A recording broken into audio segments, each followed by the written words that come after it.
ভাই প্লিজ, এই যে একটু চুপ করে থাকেন একটু।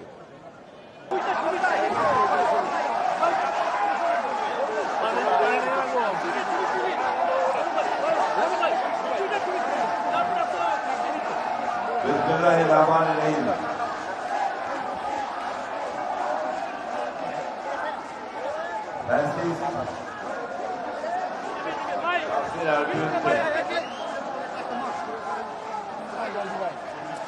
সংগ্রাম করতে গিয়ে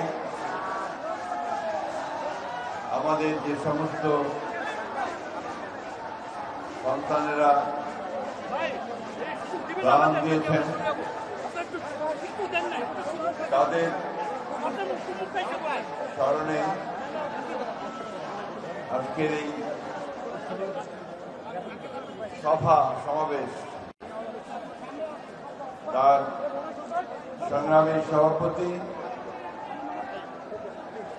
ঢাকা মহানগর উত্তরের সংগ্রামী আহ্বায়ক জনাব আমিনুল হক, সাধারণ সম্পাদক জনাব মুস্তফা,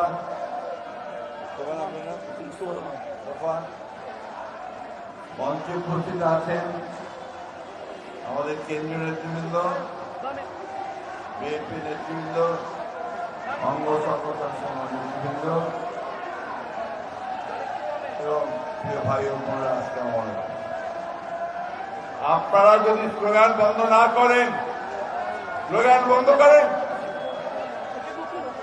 একেবারে স্লোগান বন্ধ করেন। বহু স্লোগান দিয়েছেন, এখন দয়া করে স্লোগান দেবেন না।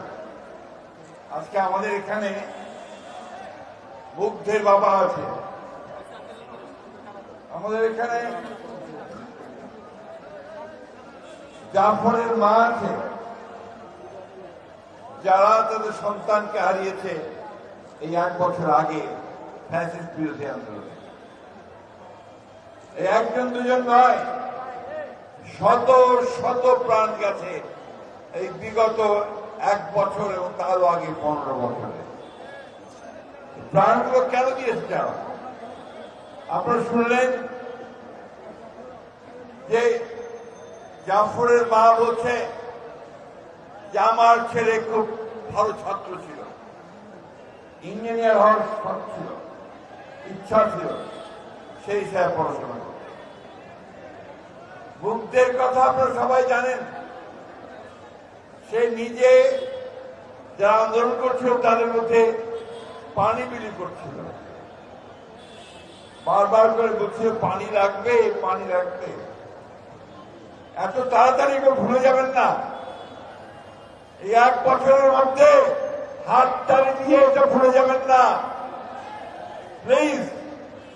মনের মধ্যে একটু আবেগ আনেন, কষ্ট আনেন। এই যারা প্রাণ দিল আমাদের জন্য, আপনার বাংলাদেশের জন্য, আপনার বাংলাদেশকে একটা সুখী সুন্দর ভবিষ্যৎ গড়ে তোলার জন্য, তাদের কথা একবার ভালো করে মনে করেন। এই বোধটা যদি আপনার ভিতরে না আসে, এই অনুভূতি না আসে, তাহলে তো আপনি এই দেশের জন্য কিছু করতে পারবেন না। আর কি যত স্লোগান দেন আর চিৎকার করেন আর পোস্টার লাগান, কোনো লাভ হবে না। একে বদলাতে হবে, এই দেশকে বদলাতে হবে। আমাদের যে সমস্ত শাসকেরা, আওয়ামী ফ্যাসিস্টেরা, হাসিনারা, যা আমাদের দেশকে ধ্বংস করেছে, তাদের প্রতি ঘৃণা তৈরি করে। তারা যার কোনদিন ফিরে আসতে না পারে, হাসিনা যেন ফিরে না আসে আর আমার ছেলেকে হত্যা করতে না পারে, সেই ব্যবস্থা তৈরি করতে হবে। সেই জন্য বলছি, এই যে আপনারা খালি স্লোগান আর স্লোগান হাততালি দেন, এটা পুরনো ব্যাপার। এখন তা দেখতে চায় না মানুষ। মানুষ দেখতে চায় যে আপনারা সঠিক কাজটা করছেন। মানুষ দেখতে চায় যে আপনারা বাংলাদেশের ভালো কিছুর জন্য আপনারা কাজ করছেন। বিশেষ করে তরুণ ছেলেদেরকে বলবো, তোমরাই তো লড়াইটা করেছো, তোমরাই তো 5 তারিখে উত্তরায় হাজার হাজার লাখো মানুষ ছেলে একসাথে বের হয়েছ, গুলি হয়েছে, গুলির মুখে দাঁড়িয়েছ, দাঁড়িয়েছ তবে কে? তাহলে সেই বোধটাকে নিয়ে আসো যে আমাদেরকে এখন নতুন একটা বাংলাদেশ তৈরি করতে হবে। বারবার যে কথা আমাদের ভারপ্রাপ্ত চেয়ারম্যান তারেক রহমান সাহেব বলছেন যে আমাদের একটা নতুন বাংলাদেশ তৈরি করতে হবে। বারবার যে কথা আমাদের দেশনেত্রী বেগম খালেদা জিয়া বলেছিলেন যে ভিশন 2030 দিয়ে যে বাংলাদেশে একটা রেইনবো স্টেট তৈরি করতে হবে। আমাদের যিনি প্রতিষ্ঠাতা দলের শহীদ প্রেসিডেন্ট জিয়াউর রহমান, যাকে হত্যা করা হয়েছিল, তিনি শহীদ হয়েছেন, তিনিও সেই স্বাধীনতার যুদ্ধের ঘোষণা দিয়ে, ভাই প্লিজ এই যে একটু চুপ করে থাকেন, একটু স্বাধীনতা যুদ্ধের ঘোষণা দিয়ে গোটা মানুষকে অনুপ্রাণিত করেছিল যুদ্ধ করার জন্য, একটা স্বাধীন দেশ তৈরি করার জন্য। আজকে খুব কষ্ট হয়, আমার অনেক বয়স হয়েছে, বহুবার আপনাদের এখানে এসেছি, আমি এখানে থাকতে আপনারা সবাই জানেন না। খুব কষ্ট হয় যখন দেখি যে আমাদের এই ছেলেদের এত আত্মত্যাগ, আমাদের এই মানুষের এত আত্মত্যাগ, আমাদের মেহনতি মানুষের এই আত্মত্যাগ, তার বিনিময়ে দেশে একটা অস্থিরতা দেখতে পাই, তখন কষ্ট হয়। আমরা তো সবাই চেয়েছিলাম, চাই, এখনো চাই, এই মুহূর্তে চাই যে আমরা একটা সবাই মিলে একটা চমৎকার সুন্দর বাংলাদেশ গড়ে তুলব। বন্ধুগণ, সেই লক্ষ্যে আমাদের সবাইকে কাজ করতে হবে। সেই জন্যই বলছি, শুধু হাততালি দিলে আর পোস্টার নিয়ে ঘুরলে আর ভাইয়ের নামে স্লোগান দিলে কিন্তু কাজ হবে না। ভালো করে চারদিকে তাকিয়ে দেখেন, মানুষেরা কি কথা বলছে তার দিকে তাকান, মানুষেরা কি চায় সেটা বোঝার চেষ্টা করেন। অন্য কিছু করতে যাবেন, মানুষের তো বোকা না। আমরা অনেক ত্যাগ স্বীকার করেছি, এখন আমাদেরকে নতুন বাংলাদেশ তৈরি করতে হবে। মুগ্ধের বাবার কষ্ট, মুগ্ধের মায়ের কষ্ট, মুগ্ধের ভাইয়ের কষ্ট, আমাদের জাফরের মায়ের কষ্ট, এ থেকে আমরা কখনোই তার কোন প্রতিদান দিতে পারবো না, তাদের ঋণ শোধ করতে পারবো না, কারণ তারা দেশের জন্য, মানুষের জন্য, কল্যাণের জন্য তারা তাদের প্রাণ দিয়ে দিয়েছেন, রক্ত ঢেলে দিয়েছেন। এত সোজা ব্যাপারটা, ব্যাপারটা কি এত সোজা? আপনি ইচ্ছা করলে কি বুকের রক্ত দিতে পারবেন? তার জন্য লাগে দেশপ্রেম, তার জন্য লাগে মানুষের দেশের জন্য ভালোবাসা, মানুষের জন্য ভালোবাসা, পরিবর্তনের জন্য ভালোবাসা। প্রত্যেকবার আওয়ামী লীগ আসবে, অন্যান্য দল আসবে, আজকে আমাদেরকে লুট করে নিয়ে যাবে, সেটা আর আমরা হতে দিতে চাই না। চাই, আমরা বলেছি যে আমরা একটা গণতন্ত্র চাই। গণতন্ত্রটা কি? যে আমাদের সাধারণ মানুষ তারা তাদের মতামত প্রকাশ করবে, তারা ভোট দিবে, ভোট দিয়ে তাদের প্রতিনিধি নির্বাচন করবে, সেই প্রতিনিধিরা দেশ চালাবে। হাসিনার মতো দিনের ভোট রাত্রে করা, অথবা আপনার দামি ভোট করা, আর তার ইচ্ছা মতো এমপি তৈরি করা, ইচ্ছা মতো ওকে ব্যবসা বাণিজ্য দেওয়া, হাজার হাজার কোটি টাকা বিদেশে পাচার করে দেওয়া, ব্যাংকগুলোকে লুট করে ফেলা, এই কাজ আর কখনো হবে না। এই জিনিসটা আমরা দেখতে চাই, তাই কিনা? এখানে অনেকে ছাত্র আছে না? কতজন ছাত্র আছে ভাই? একটু হাঁটতে হতো। পরিবর্তন চাও? জোরে বলতে হবে, পরিবর্তন চাও?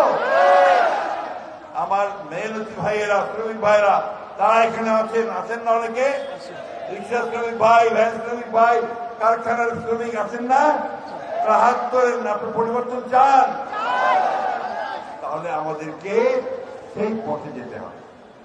আজকে আপনি ধন্যবাদ দিতে চাই যে আমাদের এই যে অন্তর্বর্তীকালীন সরকার, অনেকে অনেক কথা বলে, অনেকে বকাবকি করে, ঠিক না? তাদের অনেক ভুল আছে, ত্রুটি আছে, তাদের তো অভিজ্ঞতা নাই বেশি।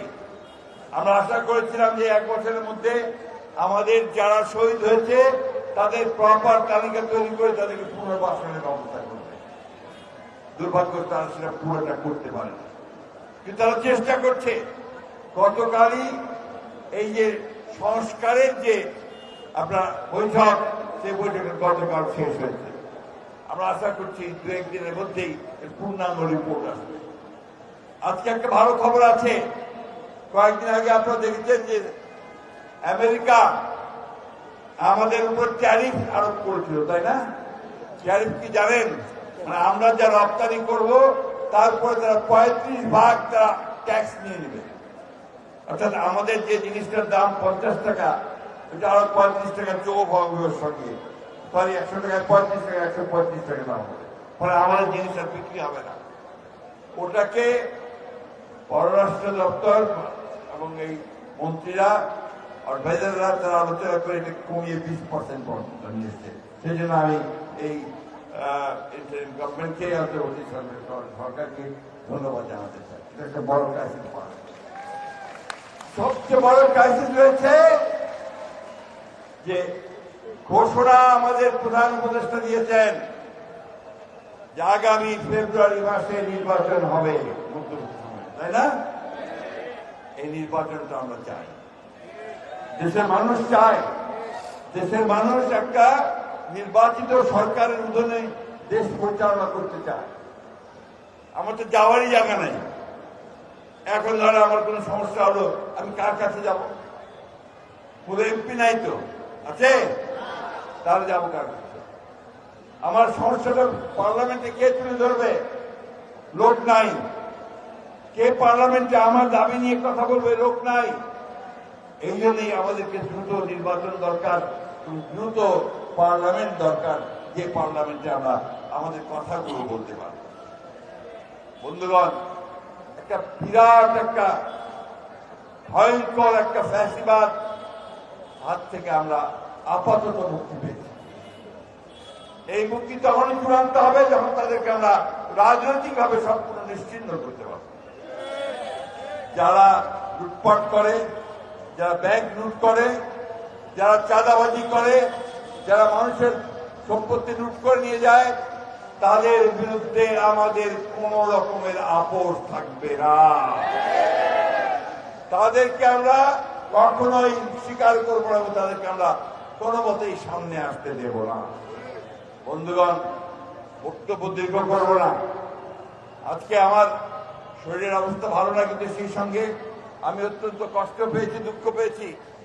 আমি যখন দেখলাম আমার বোন জাফরের আম্মা, তিনি বলছেন যে তিনি বারবার ছুটে গেছেন তার ছেলের দাফনের জন্য, দৌড়ে চলে এসেছেন আন্দোলন করার জন্য। তার স্বপ্ন ছিল ছেলেকে তিনি ইঞ্জিনিয়ার বানাবেন, বানাতে পারেননি। এখন আপনাদের সামনে এসে দাঁড়িয়েছেন, আপনাদের সামনে কথা বলছেন, আসেন আমরা দেশটাকে একটু সুন্দর করি। আজকে মুগ্ধের আব্বা তিনি অনেকগুলো কথা বলেছেন, সুন্দর সুন্দর কথা বলেছেন। এটাই সাধারণ মানুষ দেখতে চায়। সাধারণ মানুষ দেখতে চায় যে দেশে একটা সুশাসন থাকুক, আইনের শাসন থাকুক, পুলিশ যেন ঠিক মতো পুলিশ চলে, ওই ধরে ধরে নিয়ে টাকা নেওয়া নেয়, আর মানুষকে যেন অযথা হত্যা করতে না পারে। আমরা বারবার করে কথা বলছি। বন্ধুগণ, এত সহজে হবে না, সময় লাগবে। মুহূর্তের মধ্যে সব চেঞ্জ হয়ে যাবে তা হবে না। কিন্তু আমরা যদি চাই, বাংলাদেশের মানুষ যদি চায় যে আমরা এই দেশটাকে সুন্দর করব, তাহলে আমরা করতে পারবো, তাই না? আমি কথা বাড়াবো না। আজকের এক বিশেষ দিন, আজকে 1 আগস্ট। 1 বছর আগে এই 1 আগস্টে এই উত্তরা থেকে শুরু করে সারা বাংলাদেশে মানুষ আন্দোলন করেছে এবং 5 তারিখে হাসিনাকে পালিয়ে যেতে বাধ্য করেছে, তাই না? আপনাদের এই উত্তরা থেকে হাজার হাজার লাখো মানুষ মিছিল করে বেরিয়েছে সেই দিন, সবকিছু উপেক্ষা করে। আমি দেখেছি আপনি যখন গণভবনের দিকে রওনা দিয়েছেন, তখন হাসিনাকে তার ছেলে, তার বোন টোন সবাই বলেছে যে মানুষ সব চলে আসছে, লক্ষ লক্ষ মানুষ গণভবনের দিকে, যদি বাঁচতে চাও এই মুহূর্তে পালিয়ে যাও, আর তা না হলে জনগণ কি করবে এটা কেউ বলতে পারে না। বন্ধুগণ, এটাই হয় সমস্ত ফ্যাসিস্টের পরিণতি, এটাই হয় সমস্ত স্বৈরাচারের পরিণতি। যারা অন্যায় করে, যারা মানুষের সঙ্গে বেইমানি করে, যারা মানুষকে বোকা বানাতে চায়, মানুষকে বোকা বানিয়ে লুটপাট করতে চায়, তাদের শেষ পরিণতি এটাই যে তাদেরকে পালিয়ে যেতে হয়। বন্ধুগণ, আমরা আগামী দিনগুলোতে সবাই সুস্থ সুন্দর ভাবে যাব। আমাদের নেতা তারেক রহমান সাহেব বারবার প্রতিদিন কথা বলছেন, প্রতিদিন তিনি বিভিন্ন জায়গায় মিটিং করছেন। তিনি বলছেন যে আমরা একটা নতুন বাংলাদেশ তৈরি করব, যে বাংলাদেশে সব মানুষের সমান অধিকার থাকবে, যে বাংলাদেশে মানুষ ভোট দিতে পারবে, যে বাংলাদেশে সাধারণ গরিব মানুষ সে গরিব থাকবে না, আস্তে আস্তে সেই উন্নতির দিকে যাবে। এবং বারবার করে বলেছেন যে ন্যায় বিচার প্রতিষ্ঠা করা হবে, অর্থাৎ সবাই বিচার পাবে। এই বিষয়গুলো আমি দু একটা কথা বললাম, আরো অনেক কথা আছে। তিনি ইতিমধ্যে দেখেছেন আপনার কৃষকদের জন্য কার্ড তৈরি করেছেন, ফার্মার্স কার্ড। তিনি স্বাস্থ্য সেবার জন্য যেন সবাই স্বাস্থ্য পায়, সেবা পায়, তার জন্য স্বাস্থ্য কার্ড তৈরি করেছেন। অর্থাৎ বিএনপি যদি সরকারে আসতে পারে জনগণের ভোটে, তাহলে এই কাজগুলো বিএনপি করবে, তারেক রহমান সাহেব করবে। সেই কথাগুলো আমাদের মনে রাখতে হবে। আমি সব শেষে যে কথা বলতে চাই আপনাদের কাছে, একটা নতুন যুদ্ধ শুরু হয়েছে আমাদের, একটা নতুন লড়াই শুরু হয়েছে আমাদের। এই লড়াইটা হচ্ছে আমাদের নতুন বাংলাদেশ নির্মাণের। অনেক অসুবিধা আছে, অনেকে অনেক কথা বলছে, অনেকে উল্টা কথা বলছে, তাই না? আমরা সেই দিকে কান দেব না, আমরা আমাদের নিজেদের কাজের দিকে এগিয়ে যাবো। যে যতই বলুক, যে যা করতে চাক, বাংলাদেশের মানুষ বিএনপির উপরে একটা আস্থা রাখে। আস্থা রাখে না? যারা রহমানের উপরে যেভাবে আস্থা রেখেছে সেভাবে আস্থা রেখেছিল তো, তাই না? খালেদা জিয়া, বেগম খালেদা জিয়ার উপরে যে আস্থা রেখেছিল সেই আস্থা রেখেছিল তো। ঠিক একইভাবে আজকে তারা তারেক রহমান সাহেবের উপরে আস্থা রাখছে। অপেক্ষা করছে কবে তারেক রহমান সাহেব দেশে আসবেন, কবে নেতৃত্ব দেবেন। আমরা আল্লাহর কাছে দোয়া করছি যে তারেক রহমান সাহেব যেন অতি দ্রুত দেশে আসেন, আমাদেরকে সবাই ঐক্যবদ্ধ করে নেতৃত্ব দেন। এটাই হচ্ছে আমাদের কামনা। মুগ্ধের যে অভাব, ক্ষতি হয়েছে মুগ্ধের আম্মার, তা আমরা পূরণ করতে পারবো। জাফরের আম্মার দুঃখ আমরা দূর করতে পারবো না। সারা জীবন তিনি এটা মনে রাখবেন। উনি বলেছেন, আমি মা, আমার ব্যথা আপনারা বুঝবেন। মা যখন পুত্র হারায়, সন্তান হারায়, যখন বাবার পিঠে ঘাড়ের মধ্যে সন্তানের লাশ থাকে, এর চেয়ে কষ্টের ব্যাপার আর কিছু থাকতে পারে না। সেই অবস্থায় তারা করেছেন। অনেক মানুষ সেই অবস্থার মধ্যে দিয়ে একটা জিনিস আপনার মনে রাখতে হবে। সেই দিন 4 তারিখে 5 তারিখে 4 বছরের শিশু থেকে শুরু করে 80 বছরের বৃদ্ধ পর্যন্ত একসাথে বের হয়েছে। আমরা আর ফ্যাসিবাদকে দেখতে চাই না, হাসিনার পতন ঘটাতে হবে, তাই না? ওই কথাটা মনে রেখে, ওই মনের জোরটা রেখে এই দেশকে আমরা তৈরি করবো ইনশাআল্লাহ। আমাদের তারেক রহমান সাহেবের নেতৃত্বে, তার যে পথ তিনি দেখাচ্ছেন সেই নেতৃত্বে বেগম খালেদা জিয়াকে স্মরণ করে আমাদের যে প্রতিষ্ঠাতা শহীদ প্রেসিডেন্ট জিয়া রহমান সাহেবকে আবারও শ্রদ্ধা জানিয়ে আমি আপনাদের আজকে বক্তব্য শেষ করছি। আল্লাহ হাফেজ। বাংলাদেশ জিন্দাবাদ। বাংলাদেশ জাতীয়তাবাদী দল। তালি বাজাবেন না, তালি বাজাবেন না, তালিটা বাজাবেন না। শহীদ প্রেসিডেন্ট জিয়া রহমান আমল, দেশের প্রেসিডেন্ট খালেদা জিয়া জিন্দাবাদ, তারেক রহমান জিন্দাবাদ, মুগ্ধ অমর হোক, জাফর অমর হোক, সঙ্গে সমস্ত শহীদের আমাদের অমর হোক, অমর হোক, অমর হোক।